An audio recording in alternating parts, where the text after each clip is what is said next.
Page of hands sun card represent ಆಗಿದೆ. ಕೆಲವೊಬ್ಬರಿಗೆ long distance relationship ಅನ್ನ ರೆಪ್ರೆಸೆಂಟ್ ಮಾಡ್ತಾ ಇದೆ. ಮತ್ತೆ ಕೆಲವೊಬ್ರು ಟ್ರಾವೆಲ್ ಮಾಡೋದ್ರ ಮೂಲಕ ನಿಮ್ಮ ಪರ್ಸನ್ ಅನ್ನ ನೀವು ಭೇಟಿಯಾಗಿರುವಂತಹ ಪಾಸ್ಟ್ ನಲ್ಲಿ ರೆಪ್ರೆಸೆಂಟ್ ಆಗ್ತಾ ಇದೆ.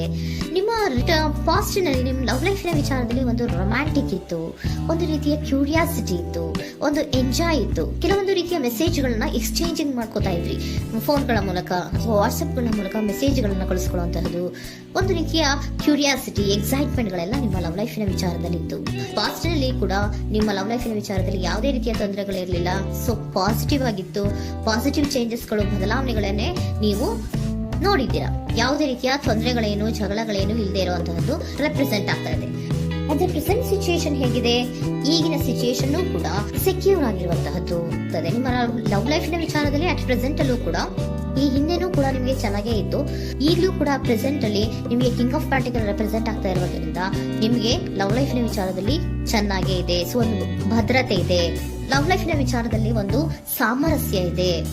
ಯಾವುದೇ ರೀತಿಯ ತೊಂದರೆಗಳು ಏನು ಕಾಣ್ತಾ ಇಲ್ಲ. ಸೆಕೆಂಡ್ ಕಾರ್ಡ್ ಬಂದಿರುವಂತಹ ಪ್ರೆಸೆಂಟ್ ಸಿಚುಯೇಷನ್ ಸ್ಟ್ರೆಂತ್ ಇದೆ, ಬಾಂಡೇಜ್ ಇದೆ. ಚೆನ್ನಾಗಿ ನೀವಿಬ್ಬರ ಮಧ್ಯೆ ಒಂದು ಬಾಂಡೇಜ್ ಇದೆ, ಸಾಮರಸ್ಯ ಇದೆ, ಹೊಂದಾಣಿಕೆ ಗುಣಗಳು ತುಂಬಾ ಇದೆ.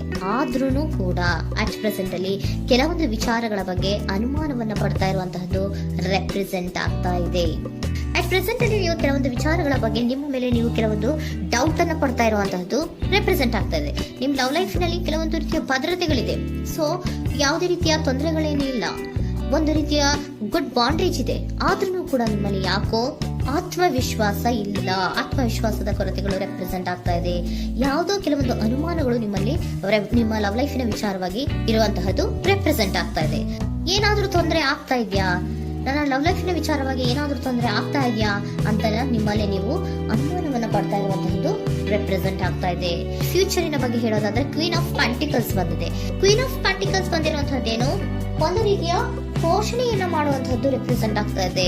ಯಾಕಂದ್ರೆ ನಿಮ್ಮ ಲವ್ ಲೈಫ್ ನ ವಿಚಾರವಾಗಿ ಅಟ್ ಪ್ರೆಸೆಂಟ್ ಅಲ್ಲಿ ಕೆಲವೊಂದು ವಿಚಾರಗಳಲ್ಲಿ ಸ್ಟೇಬಲ್ ರಿಲೇಶನ್ಶಿಪ್ ಅಲ್ಲಿ ಇದ್ರು, ಒಂದು ಗುಡ್ ಬಾಂಡೇಜ್ ಇದ್ರೂ ಕೂಡ ನೀವ್ ಯಾಕೋ ಕೆಲವೊಂದು ವಿಚಾರಗಳ ಬಗ್ಗೆ ಅನುಮಾನವನ್ನ ಪಡ್ತಾ ಇರುವಂತಹದ್ದು, ಅದನ್ನ ರಕ್ಷಣೆ ಮಾಡೋದ್ರೊಳಗೆ ಹೆಚ್ಚು ಗಮನವನ್ನ ಕೊಡ್ತಾ ಇರುವಂತಹದ್ದು ರೆಪ್ರೆಸೆಂಟ್ ಆಗ್ತಾ ಇದೆ. ಇಮಿಡಿಯೇಟ್ ಫ್ಯೂಚರಿನ ಬಗ್ಗೆ ಹೇಳೋದಾದ್ರೆ ನೀವೊಂದು ರೀತಿಯ ಪೋಷಣೆಗಳನ್ನ ಮಾಡುವಂತಹದ್ದು, ನಿಮ್ಮ ಲವ್ ಲೈಫಿನ ವಿಚಾರವಾಗಿ ಕೆಲವೊಂದು ರೀತಿಯ ಹೆಚ್ಚು ಗಮನವನ್ನ ಕೊಡುವಂತಹದ್ದು, ಯಾವುದೋ ನಿಮ್ಮ ವಿಚಾರಗಳಲ್ಲಿ ಹಿಡಿತದಲ್ಲಿ ಏನ್ ಇಟ್ಕೊಂಡಿದ್ರೋ, ನಿಮ್ಮ ಪೊಸೆಸಿವ್ನೆಸ್ ಅನ್ನ ಏನ್ ಇಟ್ಕೊಂಡಿದ್ರೋ, ಯಾವುದೋ ಕೆಲವು ವಿಚಾರಗಳಲ್ಲಿ ನೀವು ಬಹಳಷ್ಟು ಓಪನ್ ಅಪ್ ಆಗಿ ಮಾತಾಡದೆ, ಯಾವ ವಿಚಾರಗಳನ್ನು ಕೂಡ ಹೇಳ್ಕೊಳ್ದೆ, ನಿಮ್ಮಲ್ಲೇ ನೀವು ಕೆಲವೊಂದು ಬೇಜಾರುಗಳನ್ನ ಏನ್ ಇಟ್ಕೊಂಡಿದ್ರೋ ಆ ವಿಚಾರಗಳನ್ನ ನೀವು ಮಾತಾಡುವಂತಹ ಸಾಧ್ಯತೆಗಳು ಇಮಿಡಿಯೇಟ್ ಫ್ಯೂಚರ್ ನಲ್ಲಿ ಕಾಣಿಸ್ತಾ ಇದೆ.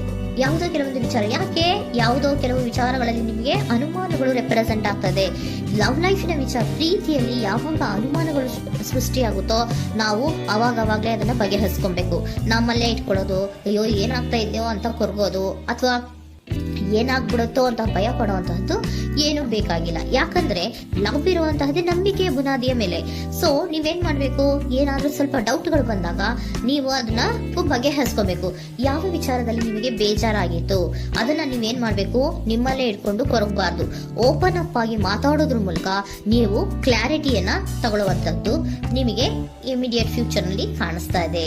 ಯಾವುದೇ ವಿಚಾರಗಳ ಬಗ್ಗೆ ನೀವು ನಿಮ್ಮ ಲವ್ ಅನ್ನ ಅಥವಾ ನಿಮ್ಮ ಪ್ರೀತಿಯನ್ನ ಭದ್ರವಾಗಿ ಉಳಿಸ್ಕೊಳ್ಳೋದಕ್ಕೋಸ್ಕರವಾಗಿ ನೀವು ನಿಮ್ಮಲ್ಲೇ ಇಟ್ಕೊಂಡಿದ್ದಂತಹ ಅಥವಾ ಕೆಲವು ಬೇಜಾರಿನ ವಿಷಯಗಳ ಬಗ್ಗೆ ನೀವು ಹೆಚ್ಚು ಮಾತಾಡಿ, ಓಪನ್ ಅಪ್ ಆಗಿ ಕೆಲವೊಂದು ವಿಚಾರಗಳ ಬಗ್ಗೆ ಮಾತಾಡುವಂತಹದ್ದು ಮತ್ತೆ ಅದನ್ನ ಕ್ಲಾರಿಟಿಗೆ ತಗೊಳ್ಳುವಂತಹದ್ದು ರೆಪ್ರೆಸೆಂಟ್ ಆಗ್ತಾ ಇದೆ. ನಿಮ್ಮಲ್ಲಿ ಬಾಟಮ್ ಆಫ್ ದ ಡಕ್ ಅಲ್ಲಿ ಬಂದಿರುವಂತಹದ್ದೇ ಅದು. ಖುಷಿಯಾಗಿರ್ಬೇಕು, ಸಂತೋಷವಾಗಿರ್ಬೇಕು, ನಮ್ಮ ಲವ್ ಲೈಫಿನ ವಿಚಾರದಲ್ಲಿ ಒಂದು ಎಂಜಾಯ್ ಇರಬೇಕು, ಮತ್ತೆ ನೆಮ್ಮದಿ ಇರಬೇಕು, ಯಾವುದೇ ರೀತಿ ಗಲಿಬಿಲಿಗಳಿರಬಾರ್ದು ಅನ್ನುವಂತಹದ್ದೇ ನಿಮ್ಮ ಎನರ್ಜಿಯಲ್ಲಿ ರೆಪ್ರೆಸೆಂಟ್ ಆಗ್ತಾ ಇರೋದು. ಅದಕ್ಕೋಸ್ಕರನೇ ನೀವು ಏನೇನು ಕೆಲವೊಂದು ಸ್ವಲ್ಪ ಅನುಮಾನವನ್ನ ಪಡ್ತಾ ಇದ್ರಿ ಅಥವಾ ಕೆಲವೊಂದು ವಿಚಾರಗಳಲ್ಲಿ ನೀವು ಡಿಸ್ಟರ್ಬ್ ಆಗಿದ್ರಿ, ಓಪನ್ ಅಪ್ ಆಗದೆ ಹೇಳ್ದೆ ನಿಮ್ಮಲ್ಲೇ ನೀವು ಬೇಜಾರನ್ನ ಮಾಡ್ಕೊಂಡು ಏನು ಕೆಲವು ವಿಚಾರಗಳ ಬಗ್ಗೆ ಕೊರಗ್ತಾ ಇದ್ರಿ, ಅದನ್ನ ನೀವು ಓಪನ್ ಅಪ್ ಆಗಿ ಮಾತಾಡಿ ಅದರ ಬಗ್ಗೆ ತಿಳ್ಕೊಳ್ಳುವಂತಹದ್ದು, ಅದನ್ನ ಕ್ಲಾರಿಟಿಗೆ ತಗೊಳ್ಳುವಂತಹದ್ದು ನಿಮ್ಗೆ ರೆಪ್ರೆಸೆಂಟ್ ಆಗ್ತಾ ಇದೆ. ಪಾಸ್ಟ್ ನಲ್ಲಿ ನಿಮ್ಗೆ ತುಂಬಾನೇ ಚೆನ್ನಾಗಿತ್ತು, ಅಟ್ ಪ್ರೆಸೆಂಟ್ ನಲ್ಲೂ ತುಂಬಾನೇ ಚೆನ್ನಾಗಿದೆ.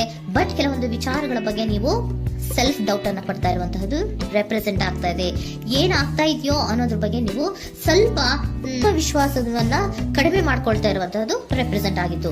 ಬಟ್ ಆದ್ರೆ ಇಮಿಡಿಯೇಟ್ ಫ್ಯೂಚರ್ ನಲ್ಲಿ ಏನಪ್ಪಾ ಅಂದ್ರೆ, ನಿಮ್ಮ ಲವ್ ಲೈಫ್ ಅನ್ನ ನಾವು ಉಳಿಸ್ಕೊಬೇಕು, ನಾನು ಎಲ್ಲವನ್ನ ನಮ್ಮ ಕಂಟ್ರೋಲ್ ಅಲ್ಲೇ ಇಟ್ಕೊಂಡು ಅಥವಾ ಪೊಸೆಸಿವ್ನೆಸ್ ಅನ್ನ ಬೆಳೆಸ್ಕೊಂಡು ನಾನೇ ಬೇಜಾರು ಮಾಡ್ಕೊಂಡಿದ್ರೆ ಸರಿ ಇಲ್ಲ, ನಾನು ಓಪನ್ ಅಪ್ ಆಗಿ ಮಾತಾಡಿ ಕೆಲವೊಂದು ವಿಚಾರಗಳ ಬಗ್ಗೆ ನಾನು ಕ್ಲಾರಿಟಿಯನ್ನ ತಗೋಬೇಕು ಅಂತ ಆಲೋಚನೆಯನ್ನ ಮಾಡ್ತಾ ಇರುವಂತಹದ್ದು ರೆಪ್ರೆಸೆಂಟ್ ಆಗ್ತಾ ಇದೆ.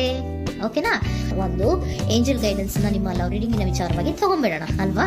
ದ ಸಿಚುಯೇಷನ್ ವಿಲ್ ಇಂಪ್ರೂವ್, ಸಿಚುಯೇಷನ್ಗಳು ಇಂಪ್ರೂವ್ ಆಗತ್ತೆ. ನೀವು ನಿಮ್ಮಲ್ಲೇ ಇಟ್ಕೊಂಡು ಹೊರಗಬೇಡಿ. ಯಾವುದೇ ವಿಚಾರಗಳನ್ನ ನಾವು ಓಪನ್ ಅಪ್ ಆಗ್ಬೇಕು. ನಾವೇ ಬೇಜಾರು ಮಾಡ್ಕೊಂಡ್ರೆ ಅವ್ರಿಗೆ ಏನ್ ಅರ್ಥ ಆಗುತ್ತೆ, ನಿಮ್ ಪರ್ಸನ್ಗೆ ಏನ್ ಅರ್ಥ ಆಗುತ್ತೆ, ಏನಕ್ಕೆ ಬೇಜಾರು ಮಾಡ್ಕೊಂಡಿದ್ದೀರಾ ಅಂತ ಅವ್ರು ತಿಳ್ಕೊಬೇಕು ಅಲ್ವಾ. ನಿಮ್ಗೆ ಅವರಲ್ಲಿ ಏನೇ ರೀತಿ ಕ್ಲಾರಿಟಿ ಬೇಕು ಅಂದ್ರೂ ಕೂಡ ನೀವು ಮಾತಾಡಿ ಕ್ಲಿಯರ್ ಮಾಡ್ಕೊಳ್ಳಿ. ಅವಾಗ ಏನಾಗುತ್ತೆ, ದ ಸಿಚುಯೇಷನ್ ವಿಲ್ ಇಂಪ್ರೂವ್ ಆಗತ್ತೆ. ಇದಿಷ್ಟು ನಿಮ್ಮ ಮತ್ತಿನ ಲವ್ ರೀಡಿಂಗ್.